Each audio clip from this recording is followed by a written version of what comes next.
No geral, os benefícios da optogenética superam em muito suas desvantagens. Ela pode literalmente revelar os percursos neurais a serem usados no tratamento de doenças mentais e outras.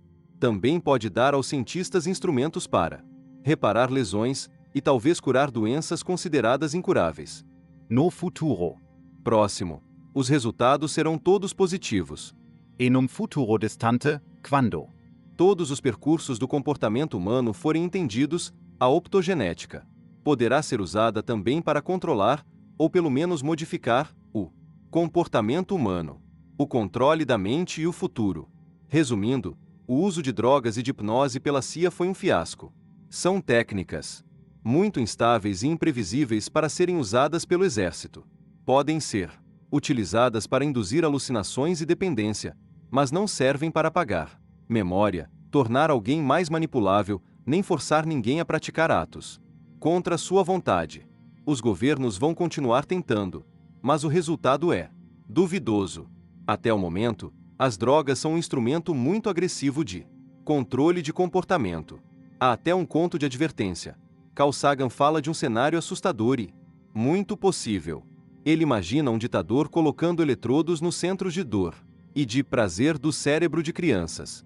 Os eletrodos são ligados a um computador sem fio, de modo que o ditador pode controlá-las ao apertar um botão. Outro pesadelo envolve a instalação de sondas no cérebro capazes de anular nossos desejos e assumir o controle muscular, nos obrigando a atos que não queremos fazer. O trabalho de Delgado é incipiente, mas mostra que rajadas de eletricidade aplicadas a áreas motoras do cérebro podem anular nossos pensamentos conscientes, de modo que os músculos fogem ao controle. Ele conseguiu identificar apenas alguns comportamentos de animais que podiam ser controlados por meio de sondas elétricas. No futuro, talvez seja possível encontrar uma variedade maior de comportamentos passíveis de serem controlados eletronicamente ao se apertar um botão. Se você é a pessoa controlada, a experiência é bem desagradável. Enquanto você pensa que é dono do seu corpo, seus músculos podem ser ativados sem a sua permissão e você agirá contra a vontade. O impulso elétrico enviado para o cérebro pode ser maior que seus impulsos enviados voluntariamente para os músculos, e você tem a impressão de que alguém tomou seu corpo. Seu próprio corpo se torna um objeto estranho. Em princípio, um pesadelo desse tipo pode ser possível no futuro. Por outro lado, há vários fatores capazes de impedi-lo. Primeiro, essa tecnologia ainda está engatinhando, e não se sabe como será aplicada ao comportamento humano. Portanto, ainda há tempo de sobra para monitorar seu desenvolvimento e, talvez, criar salvaguardas para evitar o mau uso. Segundo, um ditador pode resolver que a propaganda e a coerção, métodos usuais de controle da população, são mais baratos e eficazes do que instalar eletrodos no cérebro de milhões de crianças, o que seria muito caro e invasivo. Terceiro, em sociedades democráticas, surgiria um feroz debate público sobre as perspectivas e limitações dessa tecnologia. radical. Seriam aprovadas leis para evitar o abuso desse método, sem prejuízo para o uso visando reduzir o sofrimento humano. Em breve a ciência nos dará um saber inédito e detalhado sobre os percursos neurais no cérebro humano. É preciso distinguir as tecnologias que podem beneficiar a sociedade das que podem controlá-la. E a condição para fazer passar essas leis é manter uma sociedade bem informada. Mas o verdadeiro impacto dessa tecnologia, creio eu, será a libertação, e não a escravidão, da mente. São tecnologias que dão esperança àqueles aprisionados por doenças mentais. Apesar de ainda não haver uma cura permanente da doença mental, essas novas tecnologias nos têm dado um conhecimento mais profundo da formação e evolução desses distúrbios. Um dia, combinando genética, remédios e alta tecnologia, encontraremos uma forma de controlar, e até de curar, essas antigas doenças. Uma recente tentativa de explorar o novo conhecimento do cérebro é estudar Personalidades históricas. Talvez as descobertas da ciência moderna possam ajudar a explicar os estados mentais de figuras do passado. E uma das mais extraordinárias figuras analisadas hoje é Joana d'Arc. Os amantes e os loucos têm a mente tão fervilhante. O louco, o amante e o poeta. São compostos apenas de imaginação. William Shakespeare. Sonho de uma noite de verão. 9. Estados alterados de. Consciência. Joana d'Arc era uma camponesa analfabeta que dizia ouvir vozes diretamente de Deus, e saiu da obscuridade para levar um exército desmoralizado a vitórias que mudaram o curso de nações, fazendo dela uma das figuras mais fascinantes, envolventes e trágicas da história. Durante o caos da Guerra dos 100 Anos, enquanto o norte da França era dizimado pelas tropas inglesas e a monarquia francesa fugia, uma jovem de Orléans chegou dizendo ter recebido instruções divinas para levar o exército francês à vitória. Não tendo mais nada a perder, Carlos VII autorizou-a a comandar algumas tropas. Para espanto geral, ela conseguiu uma série de Triunfos sobre os ingleses. As notícias sobre a garota extraordinária se espalharam rapidamente. Sua fama crescia a cada vitória, até que ela se tornou uma heroína, assumindo o comando militar de toda a França. As tropas francesas, antes à beira do colapso total, conseguiram vitórias decisivas para a coroação do novo rei. Entretanto, ela foi traída e capturada pelos ingleses, cientes da ameaça que ela representava, pois era um forte símbolo da própria França e alegava receber orientações de Deus. Os ingleses a levaram a um julgamento espetacular. Após um interrogatório com final previamente combinado, Joana foi julgada culpada e queimada na fogueira, aos 19 anos, em 1431. Nos séculos que se seguiram, foram feitas centenas de tentativas de entender essa extraordinária adolescente. Teria sido profeta, santa ou louca? Mais. Recentemente, cientistas recorreram à psiquiatria moderna e à neurociência para Explicar a vida de personalidades históricas como Joana d'Arc. Poucos questionam sua sinceridade quanto à inspiração divina, mas muitos cientistas escreveram que ela devia sofrer de esquizofrenia, pois ouvia vozes. Outros contestaram esse fato, pois os registros remanescentes de seu julgamento revelam uma pessoa de pensamento e fala racionais. Os ingleses lhe armaram diversas armadilhas teológicas. Perguntaram, por exemplo, se ela estava na graça de Deus. Se ela respondesse sim, seria considerada herege, pois ninguém poderia saber ao certo se estava na graça de Deus. Se respondesse não, seria uma confissão de culpa e, portanto, uma fraude. De qualquer maneira, ela estava perdida. Numa resposta que deixou todos boquiabertos, ela disse: se eu não estiver, que Deus me coloque lá. Se eu estiver, que Deus me guarde. O notário escreveu. No registro, os que a estavam interrogando ficaram estupefatos. De fato, as transcrições dos interrogatórios são tão impressionantes que George Bernard Shaw colocou traduções literais em sua peça Santa Joana. Mais recentemente, surgiu outra teoria sobre essa mulher excepcional. Talvez Ela sofresse de epilepsia do lobo temporal. As pessoas nessa condição às vezes têm convulsões, mas outras são atingidas por um curioso efeito colateral, que ajuda a esclarecer a estrutura das crenças humanas. São pacientes que sofrem de hiperreligiosidade e pensam realmente que há um espírito ou presença por trás de tudo. Eventos aleatórios nunca são aleatórios e têm um profundo significado religioso. Alguns psicólogos especularam que muitos profetas da história sofriam dessa lesão epilética no lobo temporal, pois tinham certeza de que falavam com Deus. O neurocientista David A. Gleman diz: uma parte dos profetas, mártires e líderes da história parecem ter tido epilepsia no lobo temporal. Vejamos Joana d'Arc, a menina de 16 anos que virou o jogo na Guerra dos 100 Anos porque acreditava e convenceu os soldados franceses que ouvia Fortes de São Miguel Arcanjo, Santa Catarina de Alexandria, Santa Margarida e São Gabriel. Esse curioso efeito já havia sido observado em 1892, quando compêndios sobre doença mental mencionaram uma conexão entre emocionalismo religioso e epilepsia. A primeira descrição clínica foi feita em 1975, pelo neurologista Norman Geschwind, do Boston Veterans Administration Hospital. Ele observou que epiléticos com impulsos elétricos anormais nos lobos temporais costumavam ter experiências religiosas e especulou que a tempestade Elétrica no cérebro poderia ser a causa dessas obsessões religiosas. O Dr. V.S. Ramachandran estima que entre 30% e 40% dos epiléticos do lobo temporal de quem tratou sofrem de hiperreligiosidade. E observa, às vezes é um Deus próprio, às vezes é um sentimento mais difuso de ser unificado com o Cosmo. Tudo parece estar repleto de significado. O paciente diz finalmente: entendi tudo mesmo, doutor. Agora realmente entendo Deus. Entendo o meu lugar no universo o esquema cósmico. Ele observa ainda que muitos desses indivíduos são extremamente determinados e convincentes em suas crenças. Às vezes me pergunto se esses pacientes de epilepsia no lobo temporal têm acesso a outra dimensão da realidade, um desses buracos de minhoca para um universo paralelo. Mas evito dizer isso a meus colegas, para não duvidarem da minha sanidade.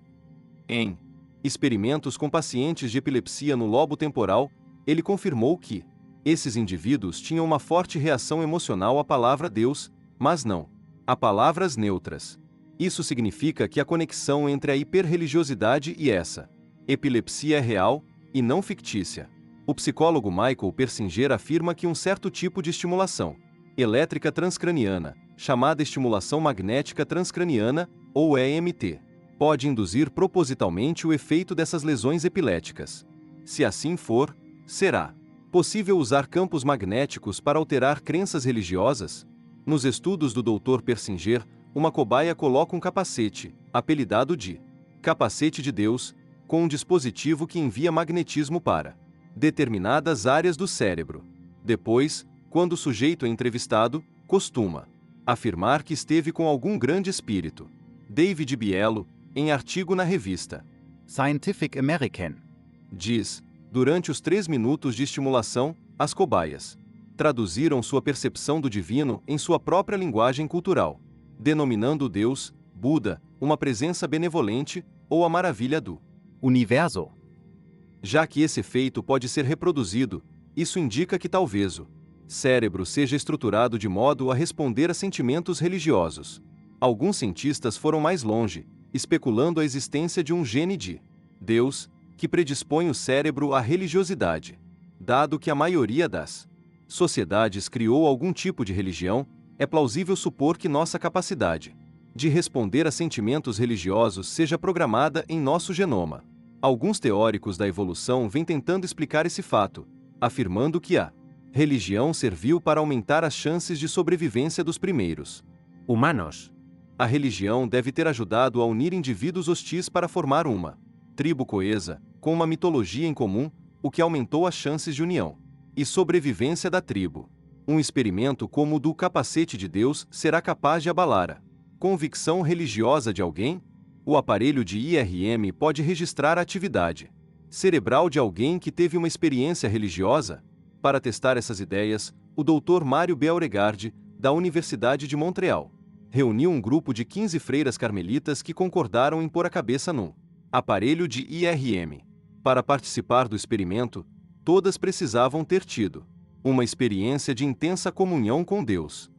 A princípio, o Dr. Beauregard nutria a esperança de que as freiras tivessem tido uma experiência mística com Deus, que seria registrada pela IRM. Entretanto, enfiadas no aparelho de IRM, com toneladas de bobinas magnéticas e equipamentos de alta tecnologia em volta, não estavam no lugar ideal para uma revelação divina. O melhor que puderam fazer foi evocar a lembrança de experiências anteriores. Deus não pode ser convocado quando a gente quer, disse uma freira. O resultado final foi confuso e inconclusivo, mas várias regiões do cérebro se acenderam durante o experimento. O núcleo caudado, ligado à aprendizagem e possivelmente à paixão. Talvez as freiras estivessem sentindo o amor incondicional de Deus. A ínsula, que monitora sensações corporais e emoções sociais. Talvez as freiras estivessem se sentindo muito próximas umas das outras na busca de Deus. O lobo parietal, que ajuda a processar a consciência espacial.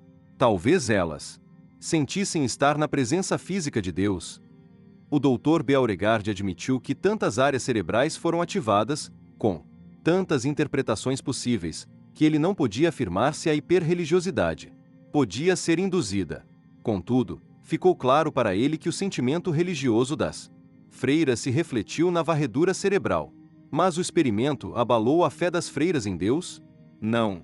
Pelo contrário, elas entenderam que Deus colocou aquele rádio no cérebro para se comunicarem com ele.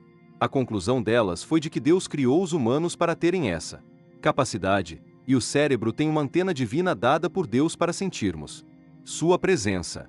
David Bielo conclui que, embora os ateus possam argumentar que encontrar a espiritualidade no cérebro signifique que a religião não passa de um delírio religioso, as freiras ficaram animadas com a varredura justamente pelo motivo oposto.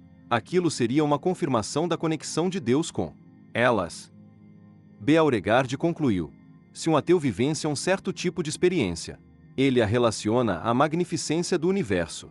Se for um cristão, associa a Deus. Quem sabe? Talvez sejam a mesma coisa. Da mesma forma, Richard Dawkins, biólogo da Universidade de Oxford e ateu ferrenho, certa vez foi colocado no capacete de Deus para ver se haveria mudança em sua crença. Não houve. Conclui-se que, embora a hiperreligiosidade possa ser induzida pela epilepsia, no lobo temporal, não há evidências convincentes de que campos magnéticos possam alterar as convicções religiosas de alguém. Doença mental. Há outro estado alterado de consciência que traz grande sofrimento, tanto para o próprio doente quanto para sua família.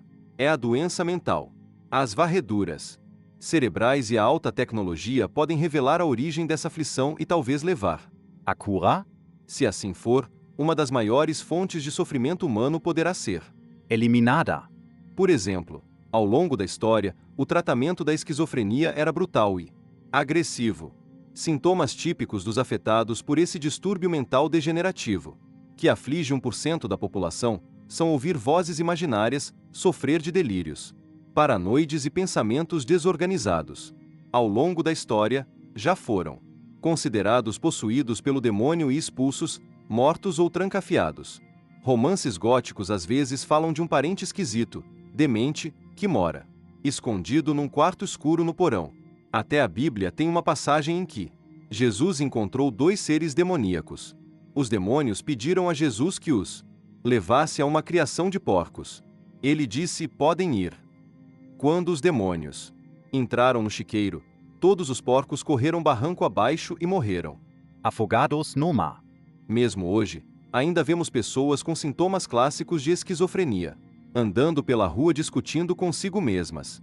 Em geral, os primeiros sinais surgem no fim da adolescência, nos homens, ou aos 20 e poucos anos, nas mulheres. Alguns esquizofrênicos tiveram uma vida normal e podem inclusive ter realizado grandes feitos até que as vozes se instalassem definitivamente. O caso mais famoso é do ganhador do Prêmio Nobel de Economia de 1994, John Nash, representado por Russell Crowe no filme Uma Mente Brilhante. Na década de 1920, Nash desenvolveu trabalhos pioneiros em economia, teoria dos jogos e matemática pura na Universidade de Princeton. Um orientador dele escreveu uma carta de recomendação com uma única linha: este homem é um gênio. Ele foi capaz de produzir com altíssimo nível intelectual mesmo enquanto era perseguido por delírios. Foi internado aos 31 anos de idade, quando teve um surto maior, e passou muitos anos em instituições ou viajando pelo mundo, temendo que agentes comunistas o matassem. Até hoje não há um modo exato, universalmente aceito, de diagnosticar a doença mental.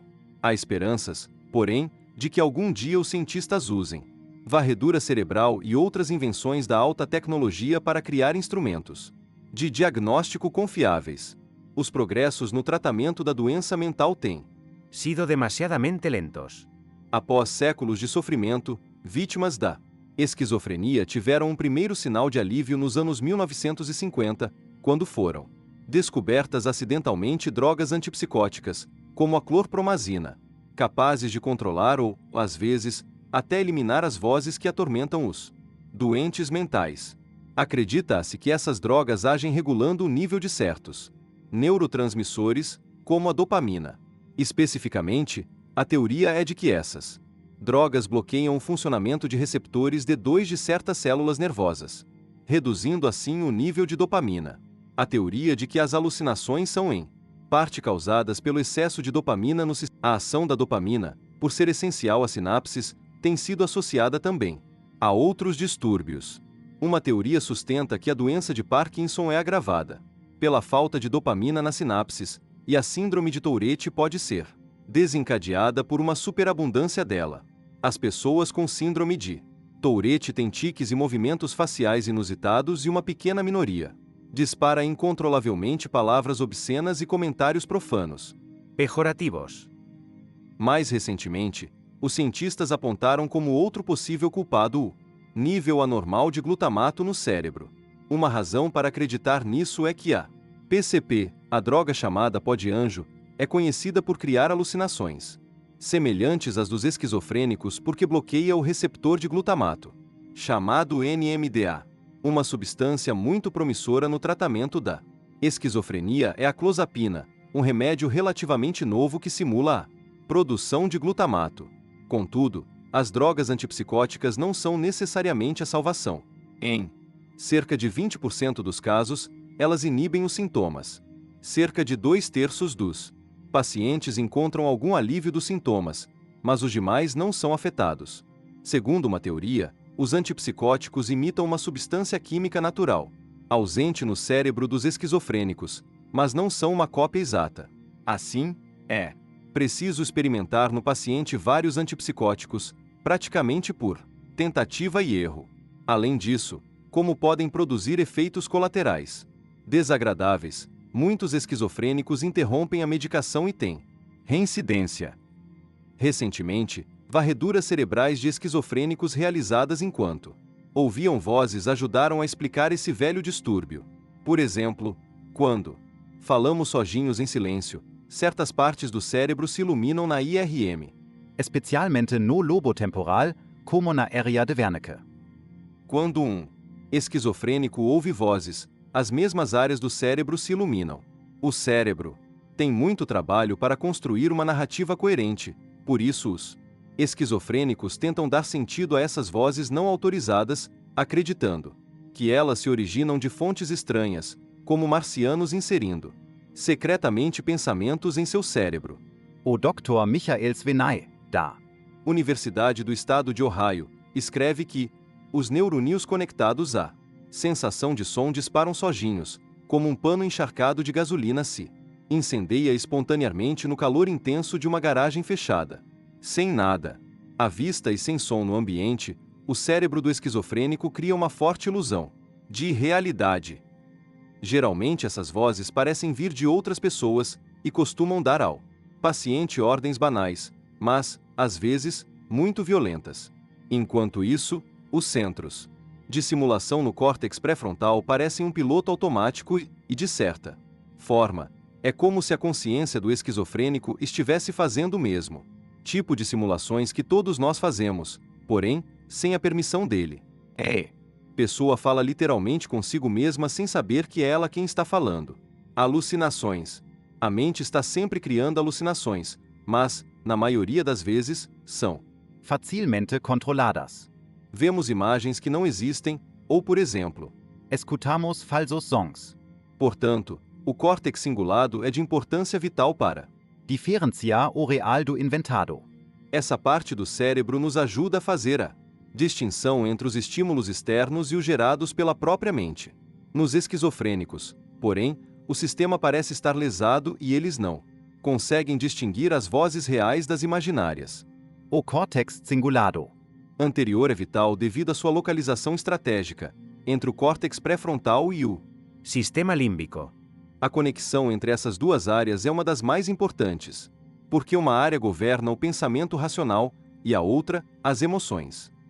Até certo ponto, as alucinações podem ser criadas de propósito. Alucinações ocorrem naturalmente quando o paciente é colocado num quarto totalmente escuro, numa câmara de isolamento ou num ambiente assustador com ruídos estranhos. Esses são exemplos de que nossos olhos nos enganam.